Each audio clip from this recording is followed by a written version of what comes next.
Hello, I'm Aryan Mishra, and today we'll be exploring the deep mathematics and finally coding up a neural engine from scratch. It will be completely modularized, and we'll make everything from first principles. We'll understand the mathematics behind all of the forward propagation, backward propagation, gradient descent equations. It will be fully vectorized.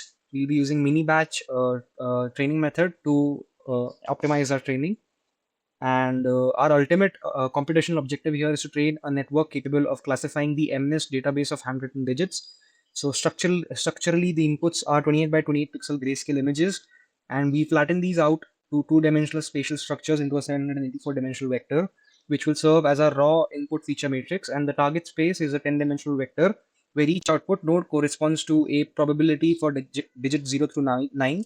So to give you an example of how this network would finally work, in after we finally understand the math and code it up, I've done it in a modularized way. We'll understand in a bit what all of this is. So for the final result, what we'll end up with is a completely manual implementation of this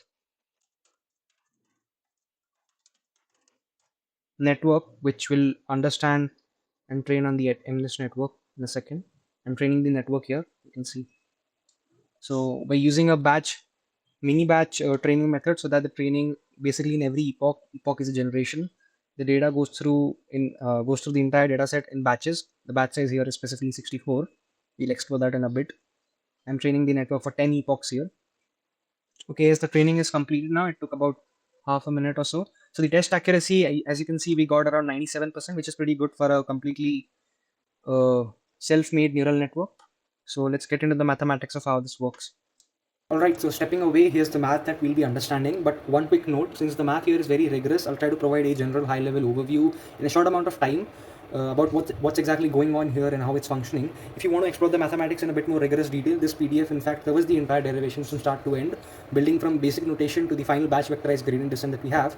So if you want to explore that in greater detail, I'll link this PDF in the description box, so you can explore it at your own pace, and feel free to ask any doubts or questions regarding this derivation in the comments.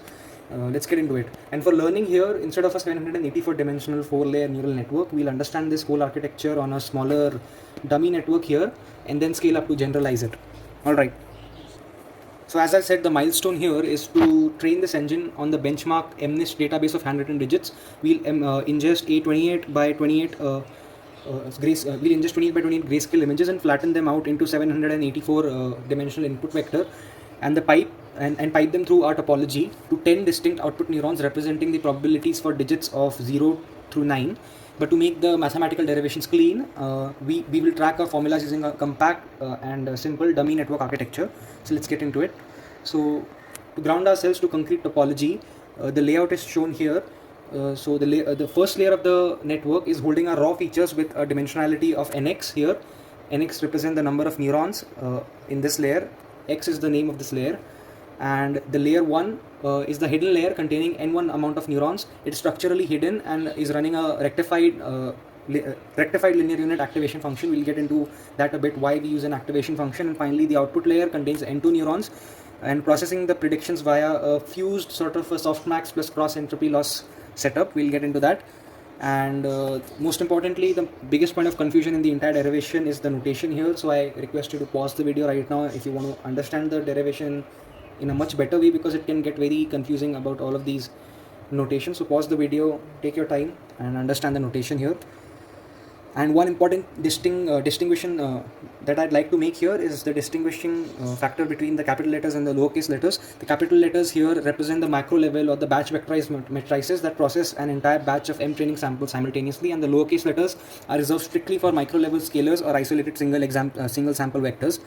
And the layering indexing, the indexing we use for the layering is the superscript in the square brackets that explicitly identifies the current layer. For example, capital L equal to 1 is our first hidden layer, capital L equal to 2 is, in this example, is our terminal output layer.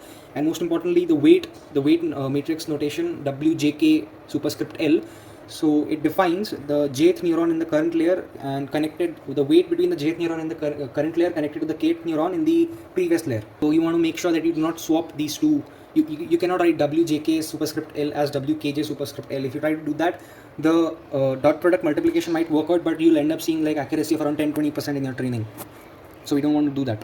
What I want you to do here is I want you to pause the video, understand how I wrote this equation and how I wrote the pre-activation value of this neuron. It's the sum of the, it's basically you take the activation of the previous neurons, multiply them by some weight, and then add in a bias term. And then what I did after that is I generalized, instead of just one microneuron, I generalized it for the entire layer using the matrix notation. I wanted to pause the video here and understand how I got this matrix notation. For example, I'll explain how this is written using the matrix notation. If you look closely here, I can multiply this with this with this, and so on, and this with this, and when you end up expanding that, you'll get the same sort of an equation, and then add the bias term as shown here, and that would be the reactivation value for our entire layer. So moving on to the forward propagation here, the main forward propagation equation is represented by this affine transformation. We'll be using this matrix notation for the affine transformations because the nested loops in Python are very computationally inefficient. To run at this large scale, we need to use vectorized batch equations that handle a lot of training examples concurrently. Alright, so once we've got the pre-activation function, what we do after that is we apply something called an activation function.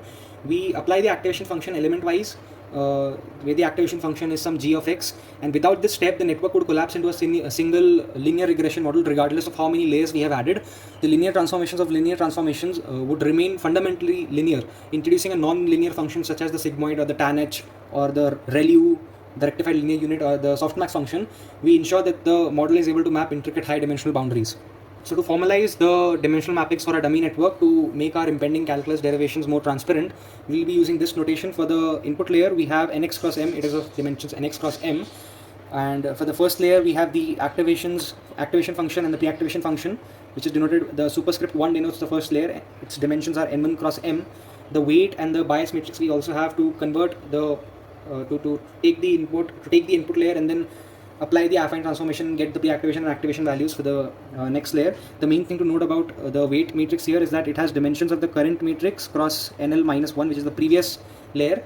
It helps you to take the previous layer's activation functions, apply the weights to them, and then add them all up. If you notice here, if you pause the video and notice here, pause and ponder, you'll notice why this dimension exists. So, and finally, we apply the same processes on the second layer, the output layer as well. We have the activated layer, the activated values, the pre-activation values, the weight matrix, the bias matrix, and finally we have the output layer, which is of dimensions n2 cross m. Which and this is important if you're going by categorical cross entropy loss in one-hot encoding, we'll need to have the same dimensions here. And the output layer has dimensions n2 cross m, and the actual true data set also has dimensions of n2 cross m, and which is important.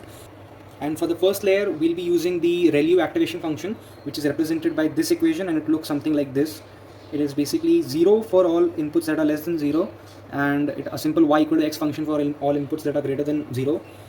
It adds non-linearity to our model and helps the model to capture more intricate details. And for our multi-class classification target, the output layer utilizes a softmax activation function to convert the raw logits into valid probability distributions using this equation.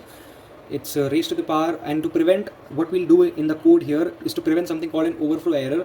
What happens in the overflow error is that suppose your pre-activation value gets huge, like e raised to 800, it would just return in the actual computer, it would just return infinity or maybe nan, and it could just completely break your entire pipeline. So to prevent this, what we'll do is we'll apply a trick sort of here. We take this 800, and let's assume that 800 was the highest pre-activation value here, and we subtract 800 from that, and from all of the other examples in the denominator as well, we subtract 800 from the exponent for all other exponents. And what this does, it prevents the overflow error because of the rule of the exponents here, that a plus b can be written as e raised to a times e raised to b. So if you take out the e raised to minus 800 common from the denominator and the numerator, it will get cancelled, and you'd end up with this same equation again, and preventing our overflow error. We then measure the prediction error using the categorical cross entropy loss function, which is as derived in the information theory book written by Shannon in 1950s, I believe. This is the main equation that we'll be using. This is the loss for one sample in the jth row and ith column, and if you want to generalize this into an entire batch, we take the average of all of those losses. Here is the main forward propagation equation that we'll be using. The forward propagation is the simplest part of this network. We just take whatever input value we have, apply the affine transformation to it, apply activation function to it, pass that activation into the next layer, apply the same affine transformation, and get our final activated output layer. And then we apply the loss function as I talked about. Please keep in mind that the n2 cross m, both the output layer and the true values have the same dimensions. which is important to apply one-hot encoding and categorical cross entropy loss. We apply this, and then we have the loss, and the main thing that we want to do now is ask our neural network, okay, what's the loss and how do I decrease this loss? And now to decrease this loss, we'll go step by step backwards, which is known as backpropagation, to find out what weights and biases should I change so that this loss is minimized. That's the main thing that we'll be doing now. Again, this is the categorical cross entropy loss function that we talked about.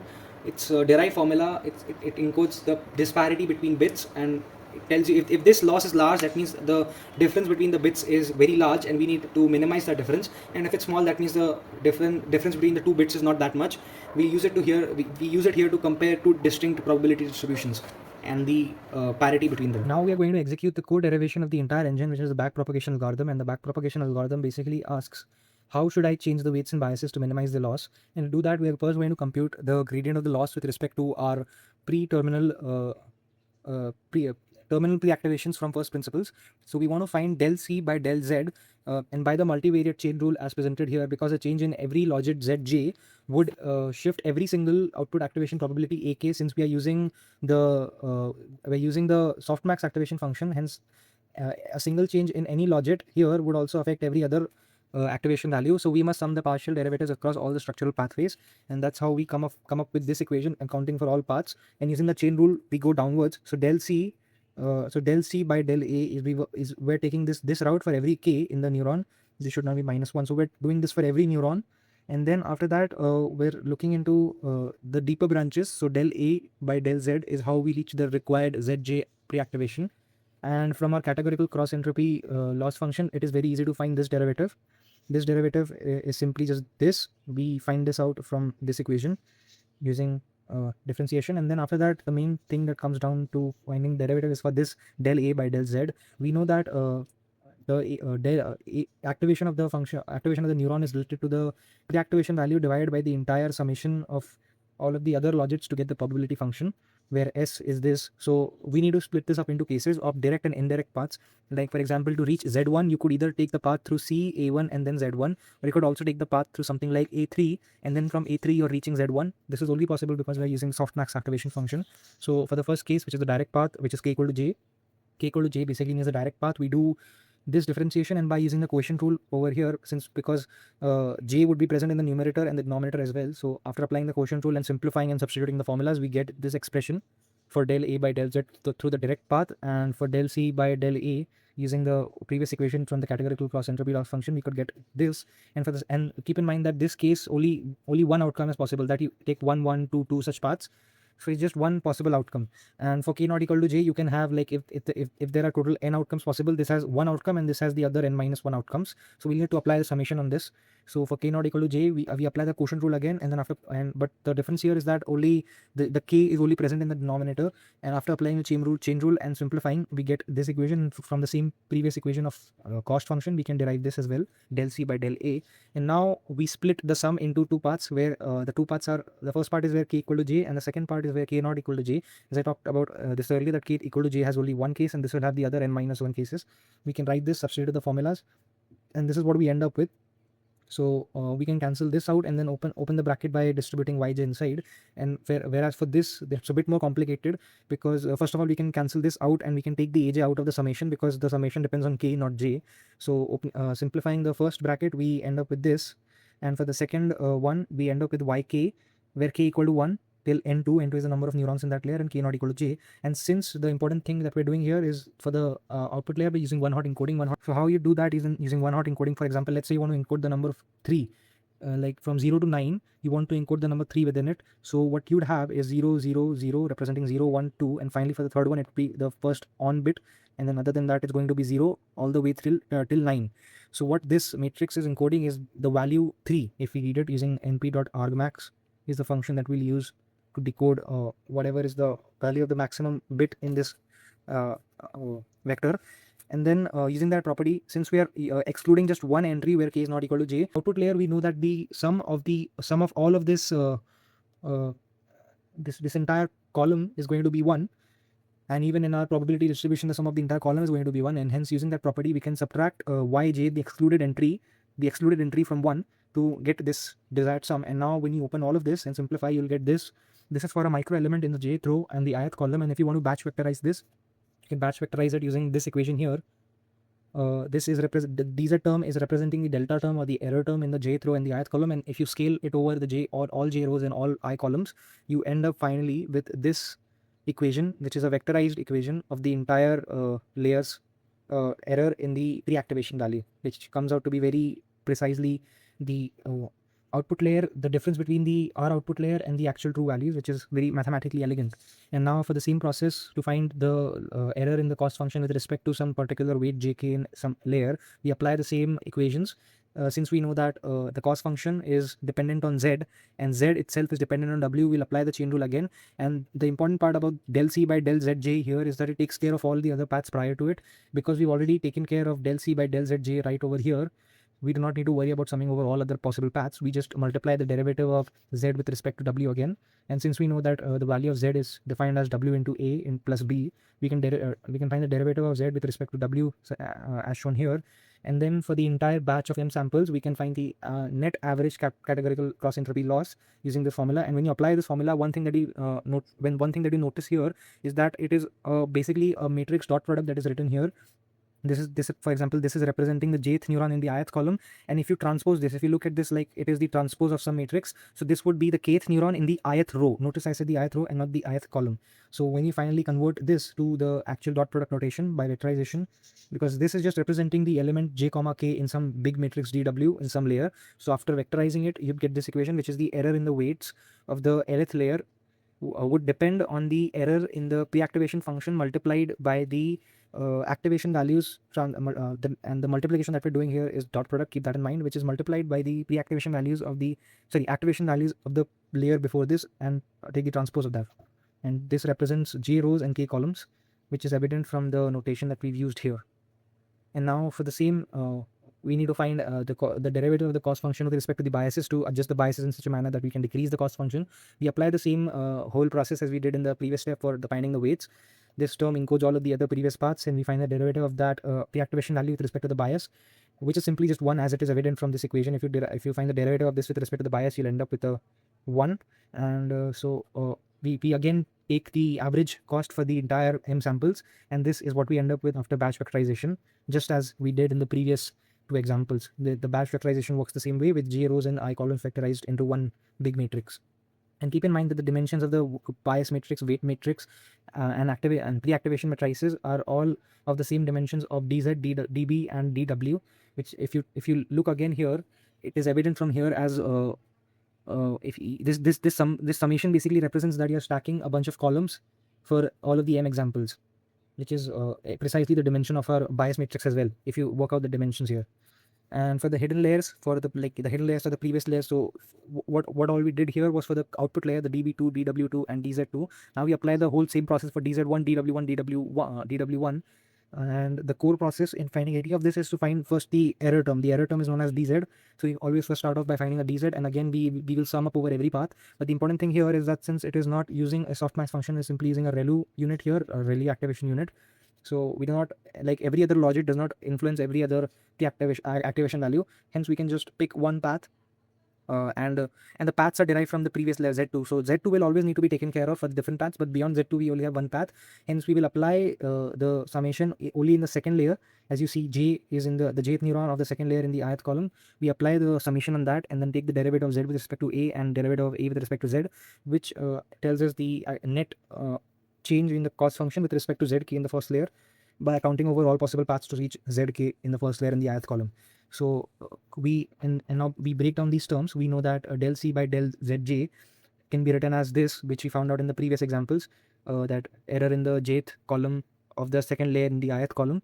And for del z by del ak, from the equation that we had presented here, we could find del z by del ak, which comes out to be wjk in the layer 2 and the ith column, and del ak by del zj is simply the derivative of the activation function, since activation function is some applied g activation function over z, and this is what we end up with. And now putting together all these 3 parts, applying the summation, we can pull out the g out of the summation because it's independent of j, and this is what we end up with. And now you must recognize again that this is simply a matrix multiplication formula written in summation. And now once you'll vectorize this again as I columns and k rows, if you pay close attention, you'll end up with this vectorization notation, that error in the previous layer, the hidden layer, the first layer is wjk of the second of the layer before it, because like notice how we're back propagating. We were first on the second layer, now we're on the first layer. So the error term of the first layer depends on the error term of the previous layer, which is evident from here. So after assembling all of it together, this is the product that we get, the weight jk of the present in the second layer, and we take the transpose of that multiplied, which is the dot product here, multiplied with the error in the previous layer, and this whole term as a whole is known as da1. This is something that we need to keep in mind because we'll use a variable known as daprev in all of our layer classes for the ReLU and the Softmax cross entropy activation layers. So this is known as da1. So to find the error dz1, you must also know da1 first, and we take the hammered product. You can read more about what the hammered product is online on Wikipedia, and then we take the hammered product of g dash, and inside g dash we have the pre-activation value of that same layer. Alright, so we apply the same process again for finding the change, the dependence on the cost function of with wjk in the first layer. We apply the same methods all again. We find del c by del zj, and the thing to keep in mind here is that zj belongs to the same layer, and then we take del zj by del w, and del zj by del w we can find out from that equation that I showed previously as ak in the 0th layer in the ith column. AK in the 0th layer in the ith column is basically your input matrix, which is x. And so after using the batch vectorization notation and converting the product, the summation to a matrix product, this is what we end up with, which is dz1, the error term in the current layer, multiplied by the transpose of the previous layer. In our case, the previous layer is simply the input layer, which we can represent as x transpose. So this is the final equation for the error in the weight term, which is 1 over m. Notice how the 1 over m is present because we're taking the average categorical loss multiplied by the error term in the current layer times the input layer's transpose, or basically the transpose of the layer before it. And now we apply the same procedure all over again to find the change in cost with respect to the bias in the current layer. We find del c by del z in the current layer, multiply that with del z by del b of the current layer, apply the summation all over again to find the cost function, the net average categorical loss, and we group together all of this to obtain this final equation here. And this summation is basically representing that you're taking multiple dz's and you're stacking them all together to form m samples. And finally, we now have the bias, the error in the bias, the error in the weights, and the error, the pre-activation layer error for the current layer, which is the first layer, and also the layer before it, which is the second layer. So now what we can do is apply an optimization so that we just, I'll get into that a bit, what we want to do with these errors. But for now, we've already found out what error term does each and every bias and weight contribute. Now, the main thing that we are left to do is to take these errors and apply them in such a way that we decrease the cost. So of taking all of these 6 formulas, we can generalize them into one big recurrence pattern, and this recurrence pattern is strictly for softmax at the last layer with fused with a categorical cross entropy loss function, and ReLU in the previous layers. For the very first layer, the very last layer, the error in the pre-activation layer is the activation value of that layer subtracted, and we subtract the values of the true values that we want from that to obtain the error in the last layer's pre-activation values. And for the if the layer is anything other than the last layer, so L here can be 1, 2, 3, 4 and L minus 1, where L equal to 1 would represent the first hidden layer. This is the precise formula that we apply here, and keep in mind that this term together is known as dA of L here, and we're taking L plus 1, and L plus 1 means that the layer before it that we just took, and we take the hammered product of that and multiply that with the derivative of the activation function with the input as the pre-activation values of the current layer. And now for the bias and weights, it's same for every layer, whether it's the output layer or the hidden layer. It's just these formulas applied over and over again. The main thing that we care about is the weights and biases, but we also need the dz terms to incorporate in finding the weights and biases of every layer. The main thing that we'll be doing is we'll subtract the current bias with some alpha times the error, and I'll get to that right now why we do that. So let's take a very simple example here. This is a simple graph in the xy plane, and what we want to achieve here is to find the minima of this function, but let's say we do not know where it is. So we'll start at some random point, we initialize some random point, and what we want to achieve from that point is figure out in which direction should I move such that I reach the minimum point of this valley. Now if you look here, for example, the slope here would be positive. This is a positive slope, but we want to move in the negative x direction. So one thing that is evident from this is that you move in the opposite direction to whatever the slope is. If the slope is negative, for example, the slope here is negative, that means you need to move in the positive x direction. So one thing that we can conclude from this is that to reach the minimum value of any function, to basically optimize it, we must walk in the direction of minus dy by dx, which can be represented mathematically by this transformation as x goes to x minus alpha dy by dx. And here alpha is known as the hyperparameter or the learning rate. If your alpha is too high, what will happen is that you'll start somewhere here, but then you'll shoot up very very high, like you'll shoot up somewhere here, very distant from that, very distant from the point where you ended up, where you wanted to end up. So you'll take a step back again, but that step is going to be huge again. So what you're going to do is that you're going to oscillate very violently about that minimum point, and you might never actually reach the minimum point. But if you take very slow steps, your training would be very slow to reach that minimum point, and it could be susceptible to like very shallow minima as well, as you can think of as a very high hyperparameter, a very high learning rate as a very violent swing about that minimum point. And if your learning rate is very less, you're susceptible to falling into very shallow minimas, like local minimas instead of some global minima, and just staying stuck there. And the thing that we're trying to do here is that we apply this transformation over and over again until we're finally stabilized at that global, hopefully global minima. And if you convert, what we're doing here is that we are applying these transformation to micro elements. And again, if we use a batch vectorization notation, we can convert these micro elements to macro elements, and hence we can apply all of the transformations that we just found out on our bias matrix and our weight matrix using this precise transformation here. So the bias matrix in layer L is changed to bias matrix in layer L minus some alpha times the error, and like how dy by dx was the error here, the dB of layer L is the error in that layer with respect to the bias, and dW is the error in that layer with respect to the weights. We apply this transformation so that the weights are nudged by a tiny bit into the right directions, which minimizes the cost in an appropriate manner. And our goal here is to repeat this until the loss is hopefully settled into a global minima. And if it's not settled to a global minima, we can try other various training techniques, such as maybe you can use early stopping, you can use dropout layers, you can use you can modify the hyperparameter maybe if that's interfering. And after all of these tweaking and training, your model will finally be trained. And our goal here is to find the optimal global minima. And once we've done all of this, the global minima is found, then you can say that your model has been trained, and it can now take any other input outside of its training data and hopefully give the right answer, and what is the expected answer without your interference. It has basically learned the data, and it is now acting as a sort of a brain which can take in the data and give you the right answer without any external help. And this is how you train a neural network, and hence it is proven how the backpropagation algorithm works. And now the main thing that we have to do now is I'm going to code it out in Python. I'm just going to use NumPy, and in NumPy I'll implement all of the layers that we talked about. We'll implement the dense layer, we'll implement the rectified linear unit, we'll implement the softmax, categorical cross entropy loss functions and all of that. And we'll use the sequential model to assemble all of those layers in a sequence. And the optimizer, we're going to be using the stochastic gradient descent optimizer. The stochastic gradient descent is just this optimization algorithm, just phrased more fancily. So let's get into that, and I'll write up the code quickly, and then I'll give you a quick walkthrough of what that code does, and then we'll finally demonstrate that neural network being trained on the MNIST dataset and how it's working. Let's get into it.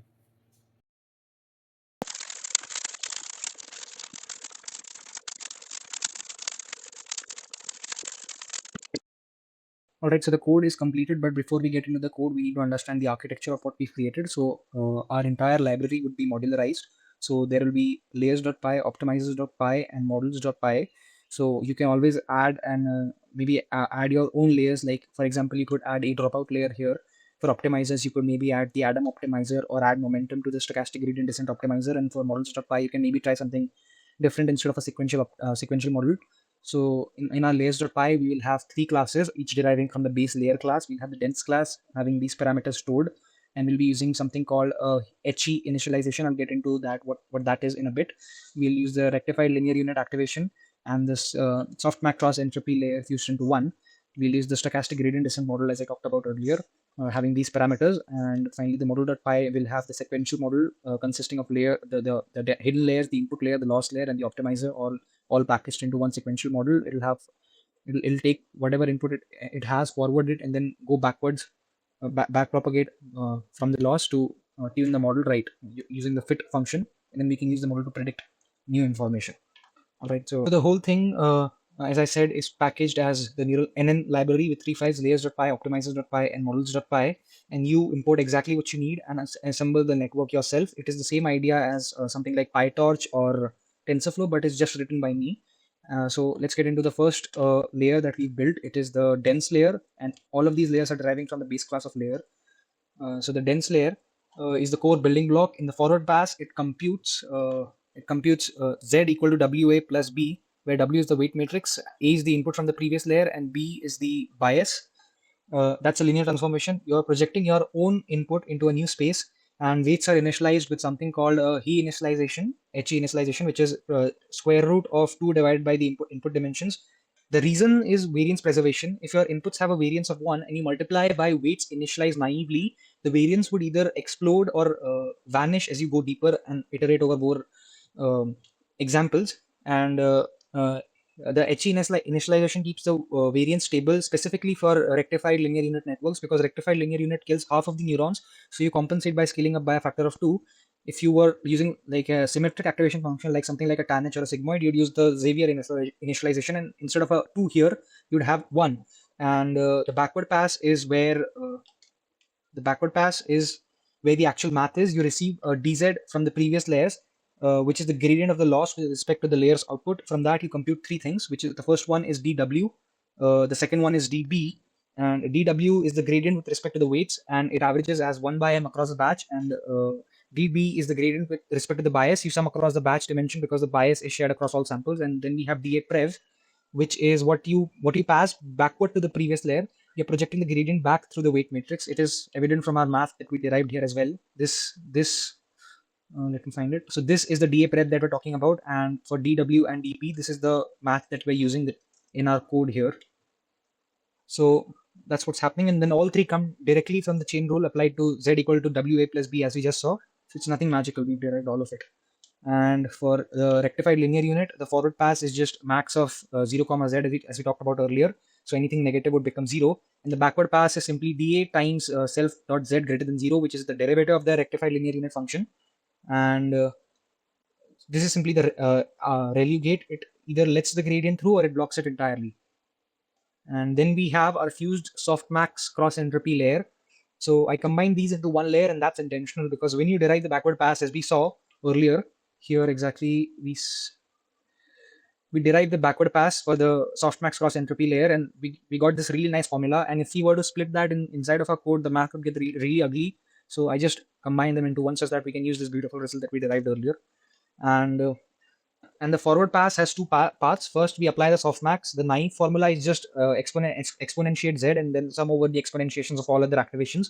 But the problem is that if any element of z gets too large, let's say 1000, then exponent of 1000 would overflow to infinity. So before exponentiating, I subtract the maximum z.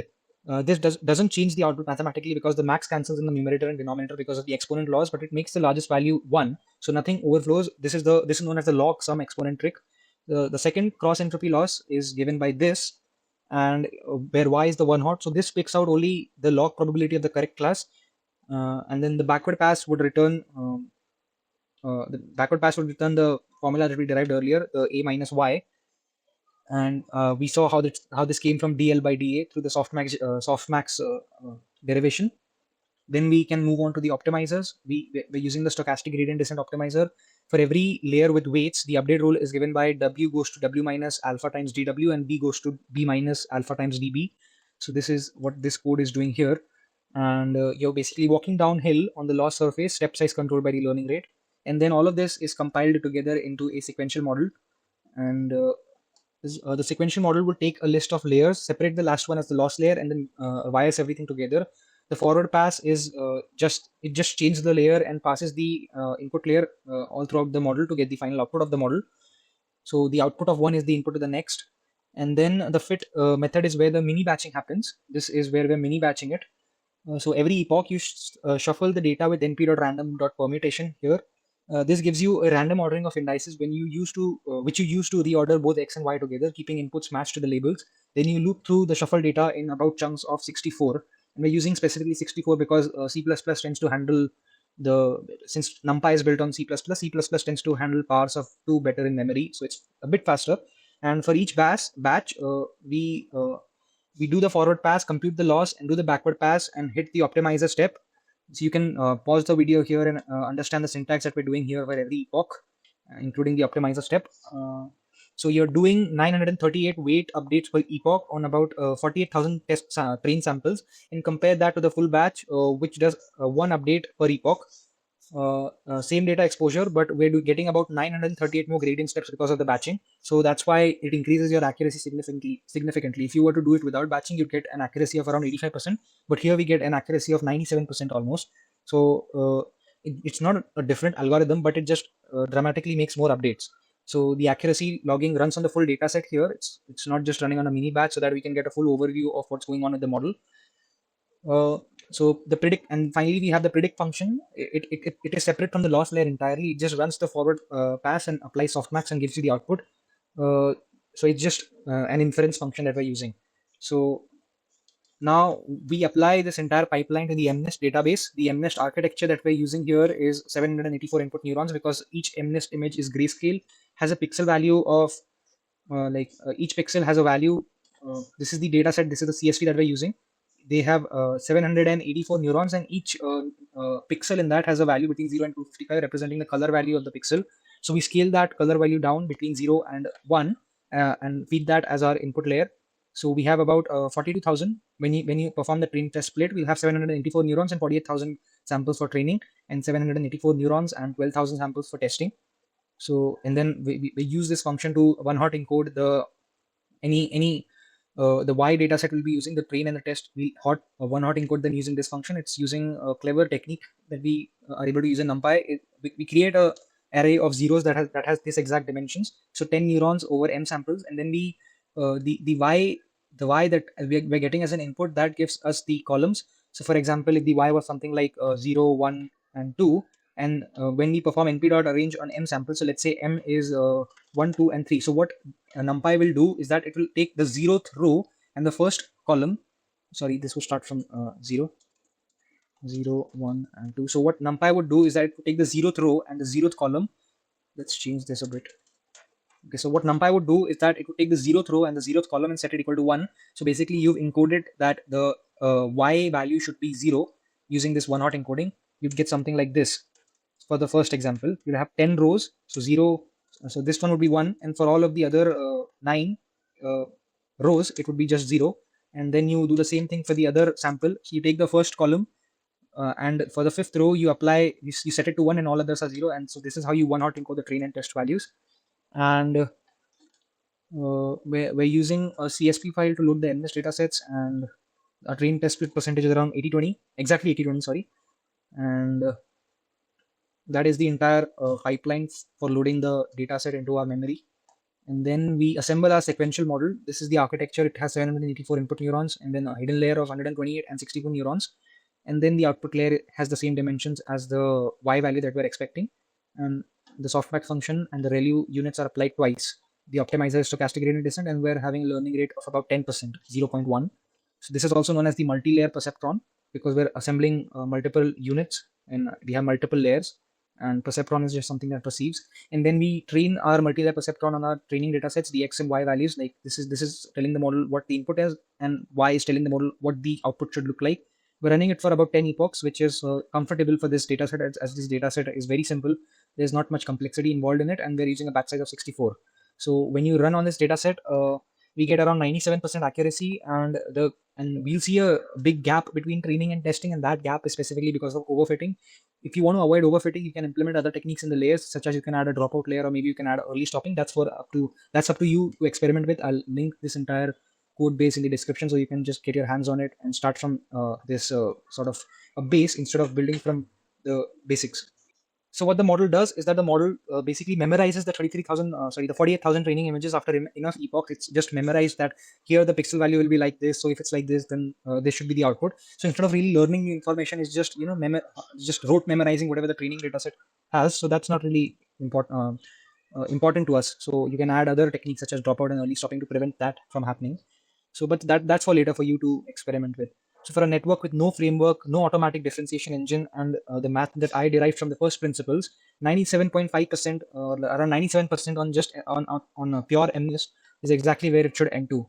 So I can give you the final demonstration of the entire network being trained here, and I can also to visualize the accuracy increasing. I can do a little tweaks as that we can see every epoch. So instead of this 10, I can just do it 1. Then now we'll see every epoch and how the accuracy is increasing. You'll see on epoch 0, we'll also have some like 90% plus accuracy, because what the model is doing is that it's first running the entire batch and then printing the output. So you'll see that on epoch 0, our accuracy is not just 0%, it's above 90% because we've already ran one batch. So you'll see it here. So this is loading the data set. It'll now begin training.